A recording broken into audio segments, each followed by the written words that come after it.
Assalamualaikum warahmatullahi wabarakatuh. Alhamdulillah wassalatu wassalamu ala Rasulillah Muhammad bin Abdillah wa ala alihi wa sahbihi wa man wala. Rabbi shrah li sadri wa yassir li amri wahlul 'uqdatam min lisani yafqahu qawli. Wasaddiq lisani wa 'allimni bi haqqi wa sayyidina Muhammadin sallallahu alaihi wasallam. Subhanaka la ilma lana illa ma 'allamtana innaka antal 'alimul hakim. Mari kita lanjutkan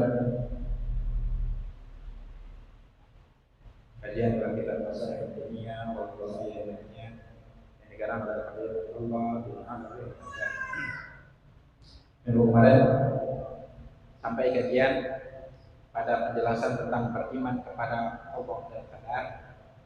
Maknanya di dalam akidah Ahlussunnah wal Jamaah, kita wajib meyakini semua yang terjadi di muka bumi ini, yang baik ataupun yang buruk, Allah sudah mengetahui, menginginkan dan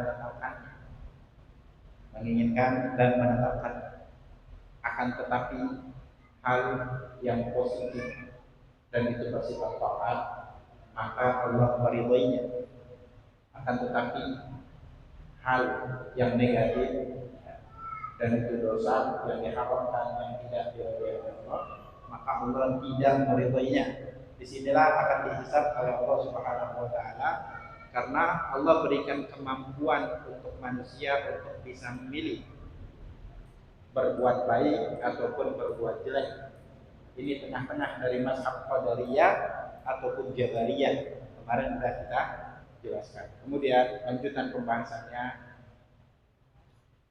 waqad madha amal salaf wal khalaf min ahli al-haq ala al-iman bil qadari khairihi wa syarrihi. Dan telah berlalu amalnya para salaf dan khalaf. Salaf itu yang sebelum 300 tahun Hijriah, khalaf itu ulama dan kaum sholihin yang datang setelah abad ke-4 Hijriah.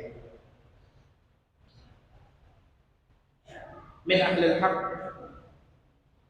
telah berlalu amalnya para salaf dan khalaf, min ahlil haq, dari orang yang menempuh jalan yang benar, yang menempuh jalan yang lurus, alal imani bil qadari wal khairihi wa syarrihi.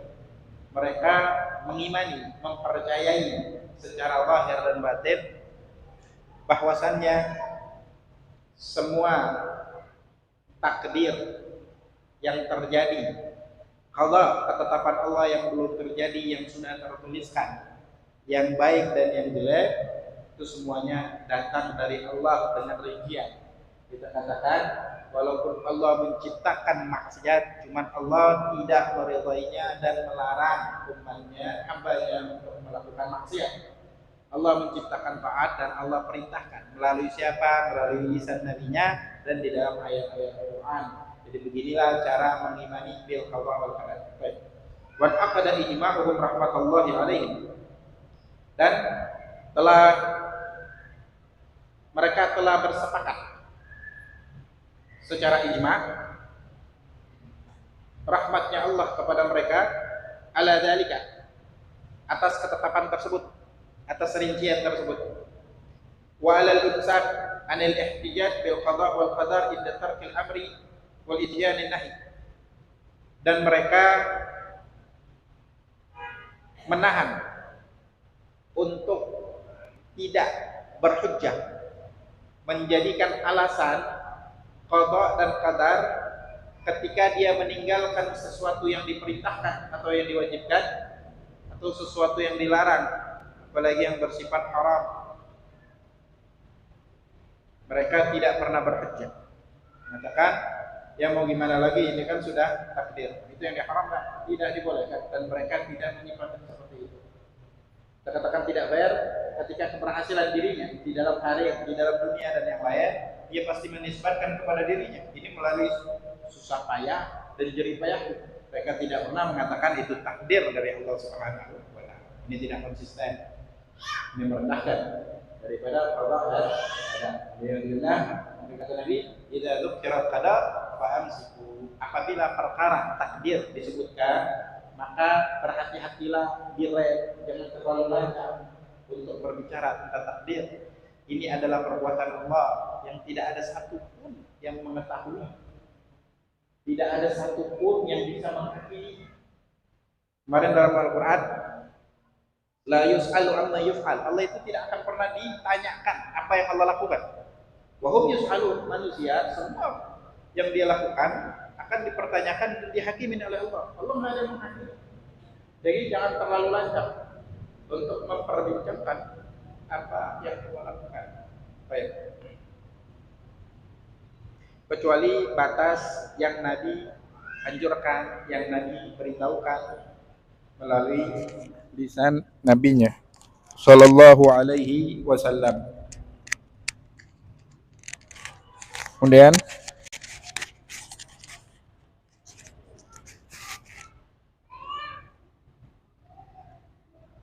wa kanu yarawna dzalika min a'zamil munkarat, dan para salaf dan khalaf terdahulu mereka melihat hal tersebut sebagai kemungkaran yang terbesar termasuk.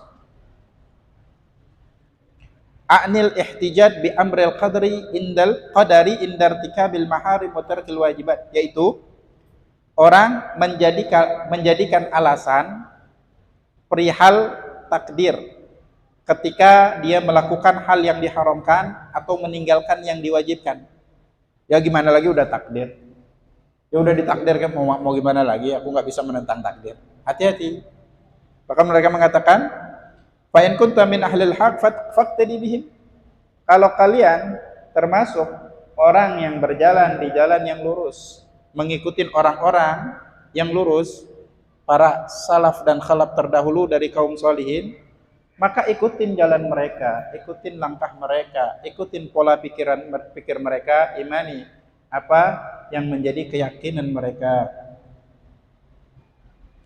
Wasluk sabilahum, dan berjalanlah kalian di jalan mereka. Wa illa, kalau kalian tidak melakukan hal tersebut, faqad sami'ta ma qala Allah Ta'ala lil muttabi'ina ghaira sabilil mu'minin.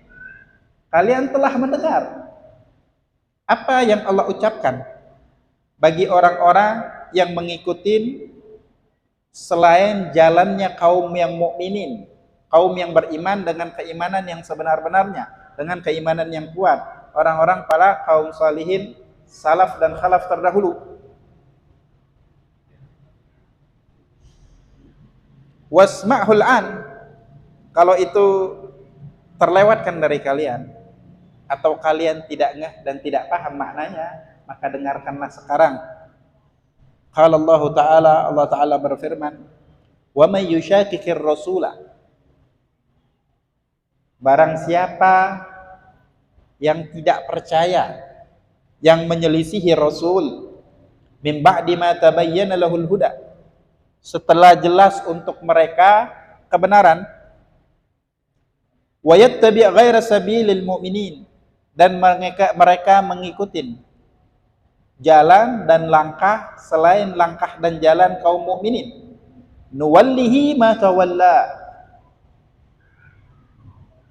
kami akan menyesatkan mereka di sesuatu yang mereka sudah dikuasakan olehnya.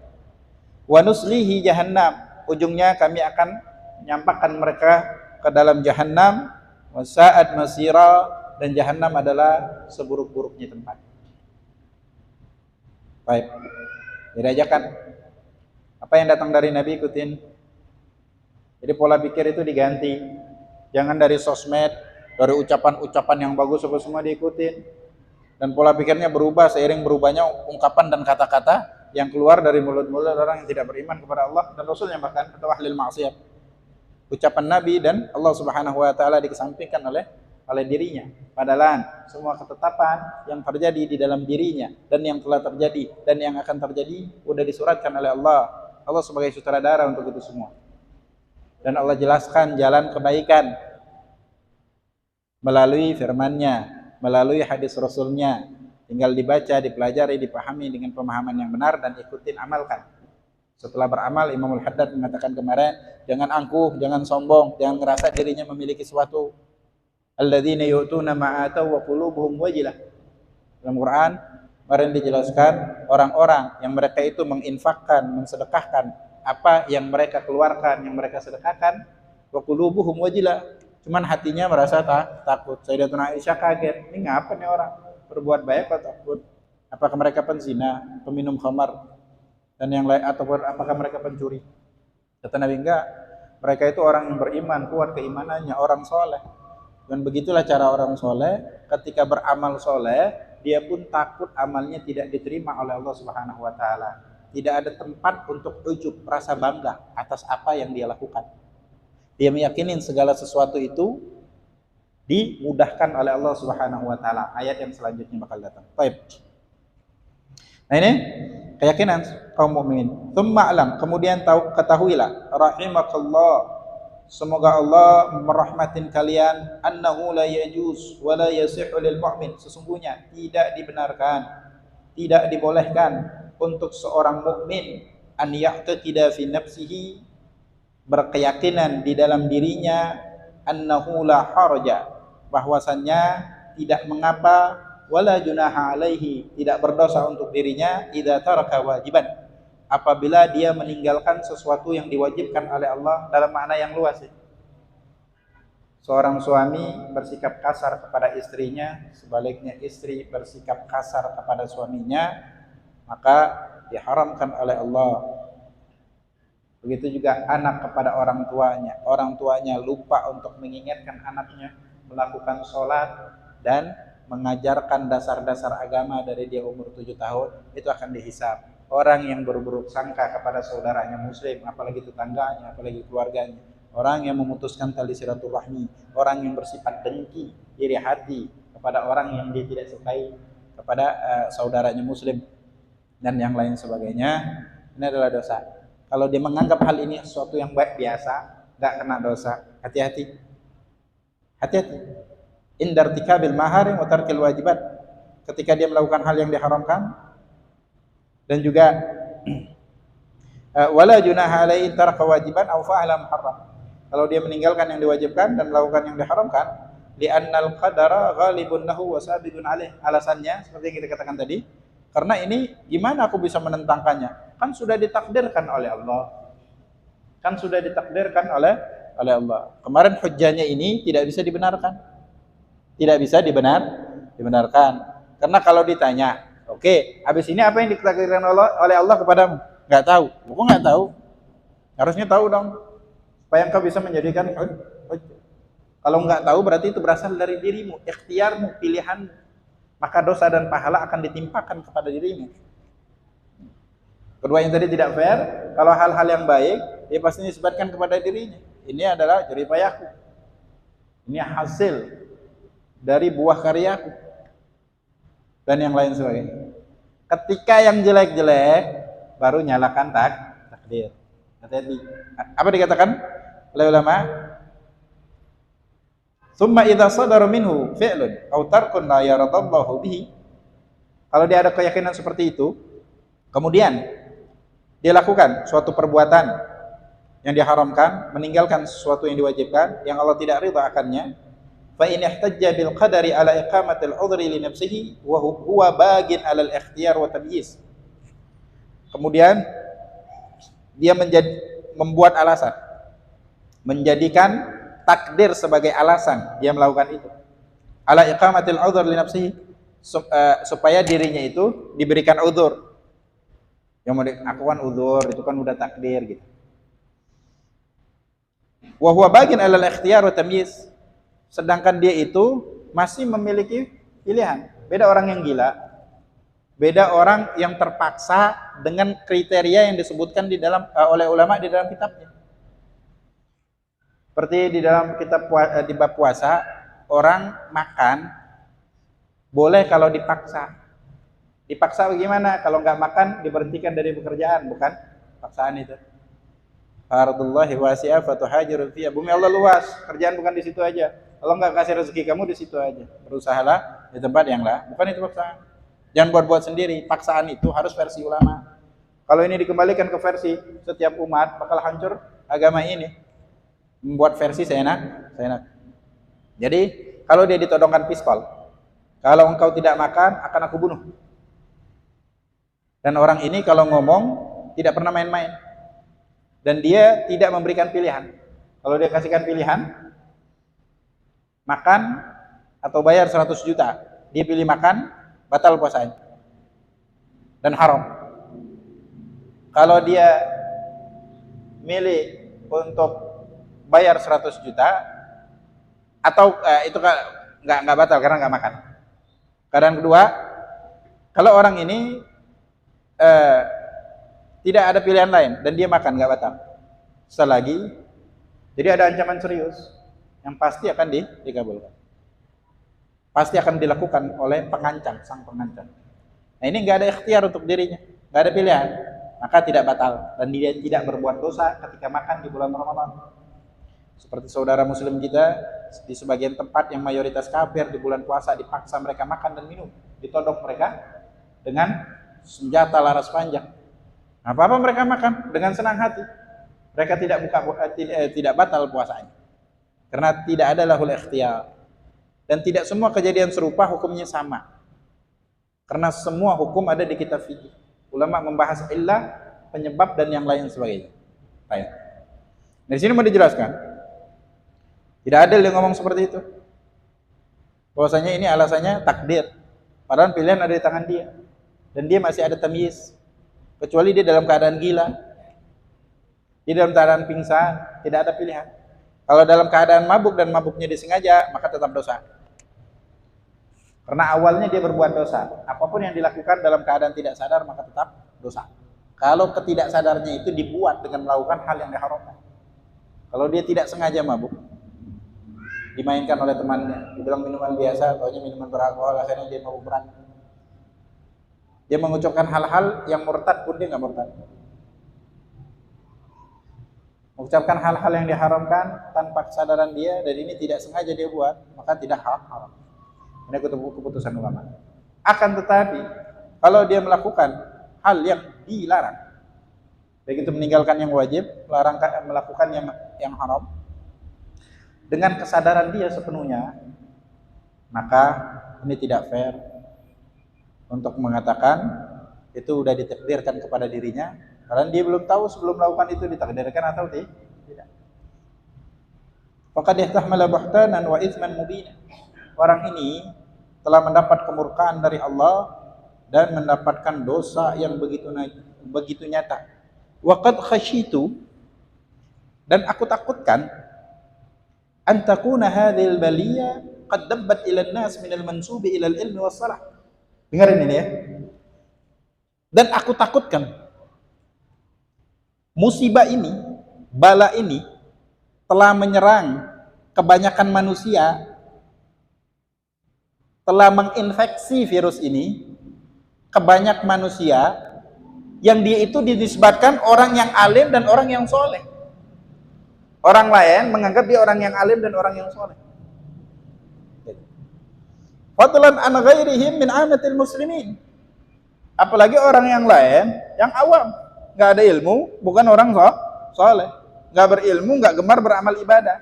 Ini ditakutkan. Orang yang ada ilmu, gemar beramal ibadah, apalagi nggak ada ilmu, cuman gemar beribadah. Wah, ini virus ini benar-benar tajam di dalam diri. Jadi, wa yakadu yadullu ala wujudi hadzal amri minhum annahu la yadhhar alaihim katsirun tawajjuh wa ta'allum wa ta'assub indama yasduru min ba'dihim ma yulamu alaihi wa yudhammu bihi syar'an. Terkadang-kadang hampir nyata hal ini. Hal ini hampir nyata dan itu dibuktikan dengan tidak terlihat, tidak muncul dari mereka rasa sakit, rasa menyesal, rasa kehilangan yang sangat ketika mereka melakukan hal-hal yang diharamkan, yang dicelah di dalam syar'i. Ninggalin sholat wajib padahal itu dosa besar. Lahdu bainana wa bainahum tarkus shalah, kata Nabi. Perbedaan antara kita dan orang kafir adalah sholat. Yang nggak sholat kafir, yang sholat muslim. Dosa besar. Nggak ada dosa di atas kafir. Bukan berarti yang meninggalkan sholat itu kafir, enggak. Selagi dia masih mengimani sholat itu wajib, maka muslim.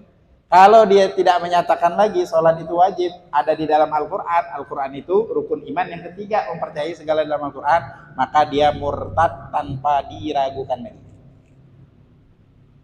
Gitu ya. Nah, kita periksa nih diri. Kalau melakukan hal yang diharamkan, merasa nyaman-nyaman aja, kayak nggak melakukan sesuatu. Ada nggak orang kalau melanggar hukum takut di telepon sini cari backingan supaya bisa terhindar dari jeratan hukum? Ada rasa takut. Ketika dia terkena kerugian di dalam niaganya, di dalam tijarohnya, dia merasa pusing, merasa kehilangan, merasa menyesali kesalahan yang telah dilakukan di dalam mengelola usahanya. Dan hal-hal duniawi yang lain itu ada di dalam diri. Cuman kalau hal-hal ukhrawi dia tinggalkan, ada penyesalan nggak dalam dirinya? Takutnya disebutkan ini. Falyattaqillahal mu'min ahassa min nafsihi bidzalika. Maka takutlah kepada Allah, bertakwalah kepada Allah setiap mukmin yang merasakan di dalam dirinya hal itu. Wal yataqallaf nafyuhu anhu.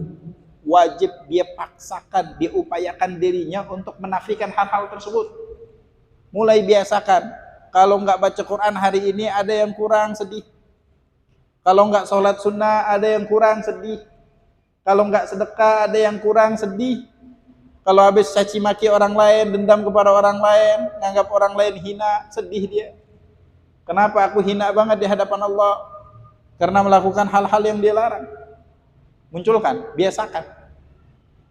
Ini pembahasan membaca Al-Quran. Imam Al-Haddad dalam kitab ini dianjurkan ketika membaca Al-Quran itu nangis. Kalau ada ancaman-ancaman dosa, iqab, al-wa'id, ancaman, siksaan bagi orang yang melakukan pelanggaran, dia nangis. Takut dia terkena hal itu.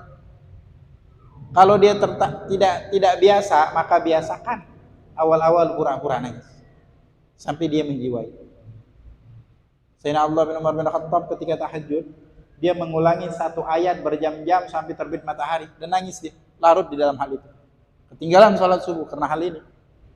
Dan itu bukan pilihan dia larut di dalam, nangis dia dosa. Abdullah bin Umar bin Khattab adalah sahabat yang paling gencar mengikuti Nabi. Dimanapun langkah Nabi, dia melangkah di situ. Apapun yang Nabi dia buat, dia upayakan untuk membuat hal tersebut. Hakadha da'bus salihin.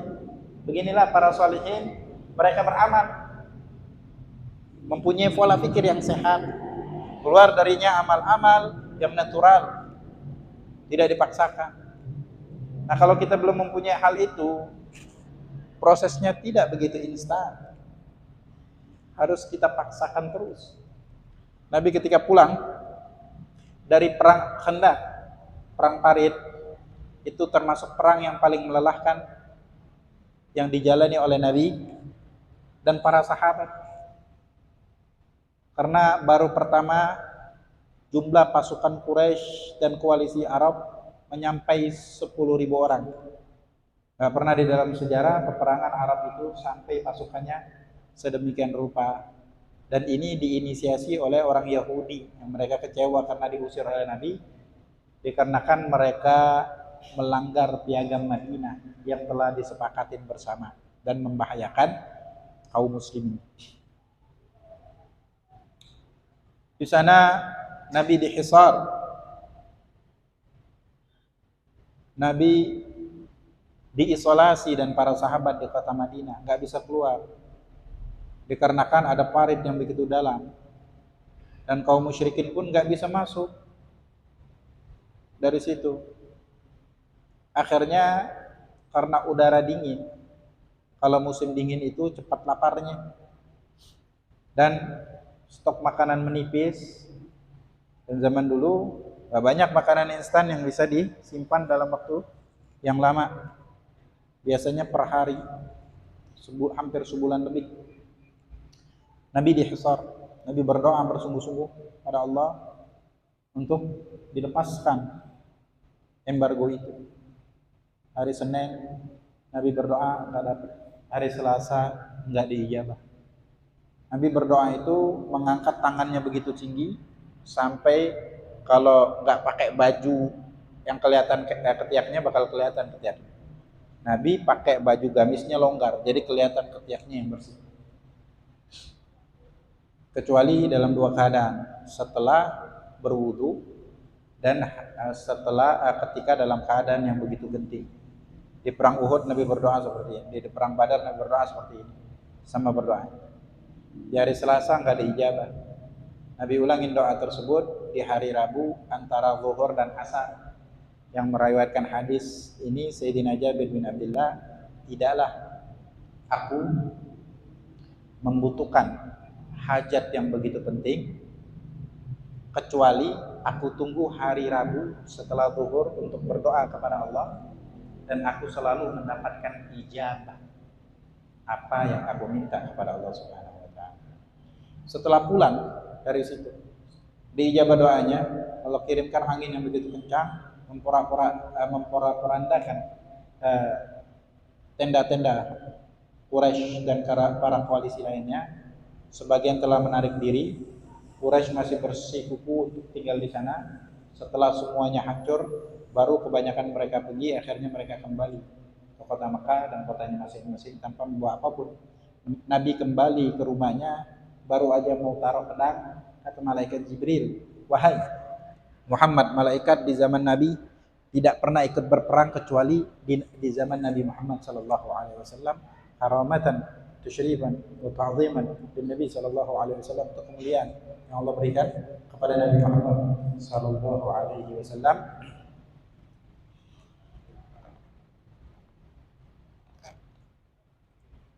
Kemudian malaikat Jibril mengatakan, nahnu ma'asyirul malaikah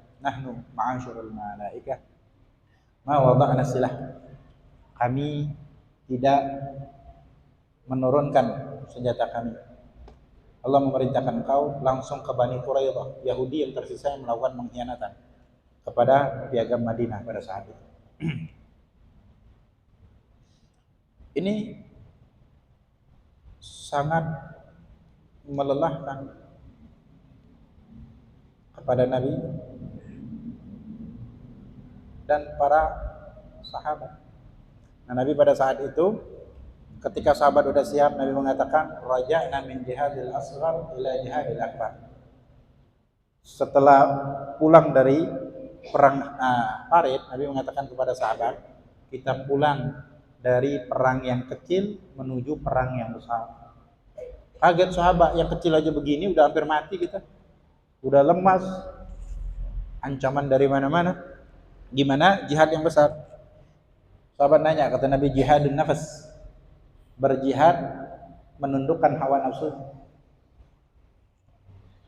untuk tidak semena-mena menghancurkan, mengobok-obok aturan yang telah Allah tetapkan dan membuat aturan sendiri di dalam melaksanakan syariat. Ad-dinul ittiba.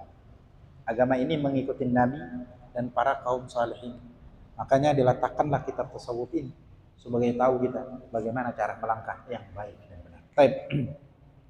Kemudian wal ya'lam anna Allah la yu'dhiruhu bil qadar wa la yaqbal minhu al-ihtijaj bihi ma dama mukhtaran abada. Maka ketahuilah sesungguhnya Allah Subhanahu wa taala tidak akan memberikan udzur dengan orang beralasan sudah ditakdirkan, tidak akan dianggap udzur dan tidak akan diterima alasan tersebut madama mukhtaran abadan, selagi dia masih ada pilihan, akalnya masih sehat dan melalui pilihan sendiri. Fa idza sami'ta min ahadil muslimin hadhihi al-hujjah saqita fasjurhu anha. Kalau kalian dengar dari seorang pun dari kaum muslimin alasan ini yang sudah terbukti itu tidak bisa dijadikan alasan, tidak bisa dijadikan hujjah dengan paparan yang telah kita sampaikan, maka ingatkan dia, nasihatin dia, wa arifhu bi anna ithmahu fil ijtihad bil qada wal qadar ala tarkil awamir wa fi'lil muharramat a'zam min ithmihi ala nafsi tarki lil wajib wal fi'li lil muharram. bahwasannya, dan kasih tahu dia bahwasannya dosanya yang dia beralasan dengan qada wal qadar, dengan takdir, dengan qada, ketika dia meninggalkan yang diwajibkan, yang diperintahkan, dan melakukan yang diharamkan, dia beralasan ini dosanya itu lebih besar dari maksiat yang dia lakukan, baik itu meninggalkan yang wajib ataupun melakukan yang haram, lebih besar dosanya. Dia beralasan dengan ini dosanya lebih besar. Falyattaqillaha wa la yajma' ala nafsihi baliyatan. Maka bertakwalah kepada Allah, jangan dia menghimpun di dalam dirinya dua musibah, dua bala, dua kehancuran, dua keterpurukan.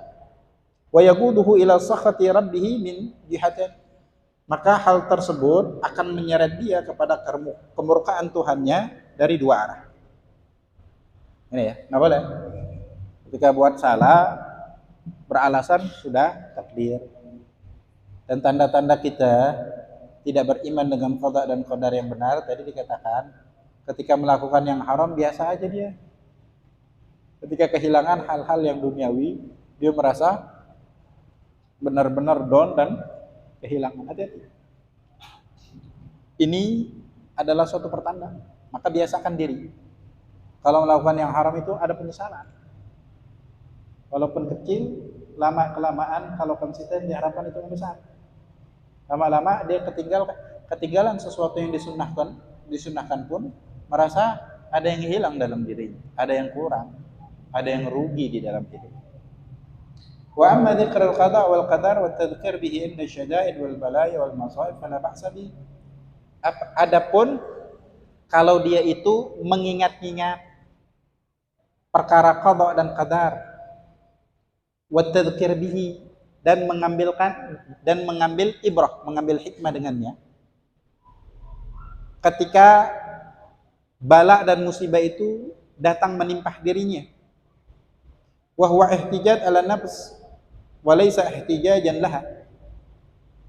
Ini adalah dia menjadikan hujjah, mengingat ini menjadikan hujjah kepada hawa nafsunya, bukan menguatkan alasan dan hujjah hawa nafsu.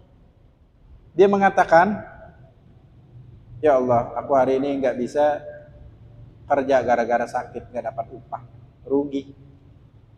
Cuman, ya alhamdulillah, bagaimanapun, ini adalah keputusan dari Allah Subhanahu Wa Taala. Ini udah disuratkan oleh Allah jauh sebelum aku diciptakan. Jadi mengingat nih, yang kayak gini dia agak sedikit terobati. Tidak emosional, tidak ambisi. Terus apa yang dilakukan? Li'annal abdal mubtala wal musab idza alima annal mubtali lahu huwa rabbahur rahim bihi.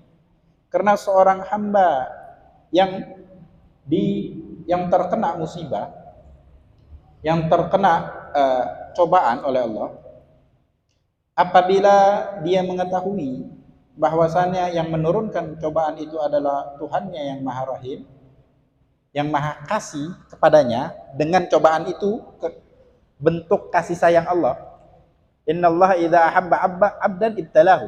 Allah Subhanahu wa taala kalau cinta kepada hambanya pasti diuji. Jadi bagaimana kita bisa membedakan ini adalah ujian atau musibah atau bala? Tergantung. Kalau dia menghadapinya dengan emosional, tidak terima, tidak sabar, maka itu bala dan musibah. Kalau dia teringat, ini udah Allah tuliskan jauh sebelum dia dilahirkan, jadi nyantai aja. Bahkan ntar bakal disebutin, ada hikmah di balik itu. Maka inilah dia ridha, beriman kepada Allah dan qadar, ridha kepada Allah Subhanahu wa taala. Ini yang diturunkan adalah menambah pahalanya, bakal disebutkan, dan mengangkat derajatnya di sisi Allah Subhanahu wa taala. Semakin dekat. Wa annahu bidzalikal bala sabaqa alaihi alkitabu min Allah taala tahaddaq wa aiqan anna fi dhamni dzalika lahu salahan wa khairan katsiran. Karena dia bagaimanapun aku tidak bisa mengembalikan, jadi untuk mengingatkan dirinya, untuk menenangkan, untuk memberi hujjah kepada hawa nafsunya, jangan kau jadikan itu aja sebagai alasan. Bagaimanapun aku nggak bisa merubah apa yang telah terjadi. Jadi aku nggak terima pun, hal udah terjadi, nggak bisa diulangi. Nyalain orang lain bukanlah suatu hal yang baik dan tidak akan memberikan efek apapun.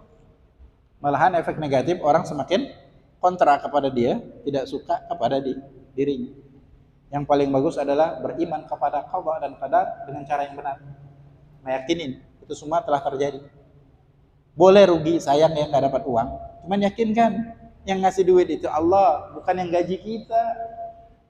Allah akan memberikan pahala dengan jalan yang tidak disangka-sangka. Baik. Falyahmiluhul ilm tahaqqaq wa aigan fi dhamni, maka yakinkanlah dan pastikan di dalam hal tersebut Allah selipkan kebaikan yang begitu banyak untuk diri. Syariat atau sabr, harus syaratnya dia menerima dan bersabar apa yang telah Allah tetapkan. Was-sabru 'inda sadamatil ula, kata Nabi, kesabaran itu ketika awal kena musibah. Bukan setelah ngamuk-ngamuk, ngomong kotor, nyalain ini, nyalain itu, dia ngomong dia sabar. Nggak ada. Ada pahala itu. As-sabru inda sadamatil ula. Seorang mukmin sangat sadar dia. Oh, udah waktunya sakit. Karena aku nggak melakukan kesalahan, ini udah bagus, ini bagus. Seorang mukmin sejati tahu ya ada ketetapan Allah. Nggak terus-terusnya kita sehat, ada sakit. Nggak terus-terusnya ketika usaha itu untung terus, ada ruginya. Nabi berperang nggak terus-terusan menang. Ini Nabi Muhammad yang kalau bukan beliau Allah nggak ciptakan alam seisinya. Masih ada kalanya. Kenapa? Allah selipkan di dalamnya hikmah yang begitu besar, kebaikan yang begitu besar. Semangat untuk para sahabat untuk tidak angkuh dan sombong dengan kemenangan-kemenangan yang diraih, untuk selalu tetap siaga. Salah satu hikmahnya, dan banyak hikmah yang terkandung di dalamnya. Ya simpelnya hikmah, kita nggak reda pun, nggak senang pun, keadaan tidak berubah. Kalau kita bersabar dan menerima, itu lebih menenangkan hati. Setidaknya kita nggak tambah sakit, nggak tambah parah, nggak down, nggak stres, dan bisa membangun. Karena yakin yang ngasih aku, yang mensukseskan usahaku yang dulu, dia juga mampu untuk mensukseskan berkali-kali lipat usahaku yang sekarang. Atau ada hikmah di baliknya. Dulu aku lalai ibadah, dulu aku sombong, angkuh. Ini waktu untuk membenahi diri. Gak kaya pun gak apa-apa, karena kematian di depan mata. Alhamdulillah Allah tegur aku, berarti Allah sayang. Itu mana? Wa yahmiluhu al-ilm bidzalika 'ala ridha wa taslim lillahil hakimil 'alim. Pengetahuan itu, kesadaran itu yang muncul dari dalam dirinya akan membawa dirinya untuk ridha dan menerima semua keputusan Allah, Zat yang maha bijaksana dan maha mengetahui. Faqad waddaha wa tabayyana laka anna al-ihtijaj bil qadar indal amri wan nahyi mahdhurun wa madhmumun fahdharhu. Telah jelas kepadamu bahwasanya orang yang menjadikan alasan takdir, sudah takdir ketika meninggalkan yang diperintahkan, menjalankan yang melakukan yang dilarang, itu adalah berbahaya dan tercela. Fahdharhu, maka berhati-hatilah. Wa indal bala wal masaib nafi'. Dan ketika bala itu, musibah itu, ujian itu turun, itu akan mendapatkan manfaat yang begitu besar. Walakin liman ya'jil anillahi ta'ala, bagi orang yang paham hikmahnya dari Allah Ta'ala. Galallahu Ta'ala, Allah Ta'ala berfirman, ma asaba min musibatin fil ardi wala fi anfusikum illa fi kitabin min qabli an nabra'aha. Tidaklah diturunkan musibah, terjadi musibah di muka bumi. Ini asbabul nuzulnya adalah paceklik ya. Cuman al-ibra bi umumil lafaz la bi khususis sabab. Ibranya umumnya lafaz, semua musibah masuk. Bukan khususnya sabab. Wala fi anfusikum, dan tidak juga di dalam diri kalian sakit, kegagalan dan yang lain, illa fi kitabin min qabli an nabra'aha, melainkan sudah dituliskan di dalam kitab, yaitu Lauhil Mahfuz, sebelum kami lakukan. Inna dzalika 'ala Allah yasir, sungguhnya hal tersebut amatlah gampang untuk Allah. Likai la ta'saw 'ala ma fatakum wa la tafrahu bima atakum, supaya engkau tidak merasa menyesal atas apa-apa yang terlewat di dalam hidup, dan engkau tidak begitu senang, tidak begitu larut di dalam kesenangan atas pencapaian yang engkau capai, pendapatan yang engkau dapat. Jadi kata-kata ada, hidupnya seorang mukmin itu enak kalau dia dapat nikmat bersyukur dia dapat pahala, dapat musibah dia terima, dia sabar, dia pun dapat pahala. Gitu juga Imam Ali bin Abi Thalib. Jadi tergantung cara menyikapinya. Bisa jadi itu bala dan musibah, bisa jadi itu ujian untuk mengangkat derajatnya dan menambah pahalanya dan memberikan kebaikan yang begitu besar di balik hal itu. Syaratnya sabar dan keyakinan kepada Allah. Wa in tadhakkara al-'abdu indal masab wal balaya ma wa'ada Allah 'alaihi min ad-darajatil wal hasanat wal kaffarat wa sayyi'at fadzalika hasan. Dan apabila ditambah ketika seseorang tertimpa ujian dari Allah Subhanahu wa taala, apa yang Allah janjikan kepada dirinya daripada derajat yang tinggi, kebaikan, surga, begitu juga menghapus dosa, fadzalika hasan, maka hal ini lebih baik. Jadi yakinkan itu datang dari Allah Subhanahu wa taala. Kita nggak bisa buat apapun, itu pun bakal terjadi. Itu akan menangkan dirinya. Dan yakinkan lagi kalau mau tambah hal ini, kalau aku sabar dapat pahala dan akan diangkat derajatku dan akan dihapuskan dosaku. Wa huwa anfa'u li amatil muslimin wa aqrabu ila fahmihim. Ini lebih membawa manfaat untuk awamnya kaum muslimin dan lebih mendekati pemahaman mereka. Lebih mendekatin. Lianna an-nazar ila al-ilm al-azli wal qada' wal qadar sabiq yaftaqir ila fitna wa basira yakhlu anha katsirun minan nas. Yang pertama tadi yang kita bayangkan ini adalah ketetapan Allah. Untuk sampai ke situ pemahamannya itu tidak gampang karena dibutuhkan kecerdasan yang tidak dimiliki kebanyakan orang awam kaum muslimin. Bi khilafil wa'dil ukhrawi fa inna kulla ahadin yafhamuhu kadzalikal wa'id. Beda kalau kita bilang melakukan ini dapat pahala, kalau lakukan ini dapat dosa. Mereka langsung paham. Oh, ini enggak boleh berarti dilakuin. Bisa masuk neraka ini. Dapat dosa, kena dosa dan bisa masuk neraka. Kalian dapat pahala bisa masuk surga. Wah, ini harus dilakukan. Wa min ajli dzalika kana at-tadhkir bil wa'di wal wa'id amal manfa'a indal balaya wa inda ta'at. Oleh karena hal tersebut, maka mengingat janji-janji Allah dan ancaman-ancaman Allah itu membawa manfaat ketika kita tertimpa musibah, wa inda ta'at, dan ketika kita berbuat taat.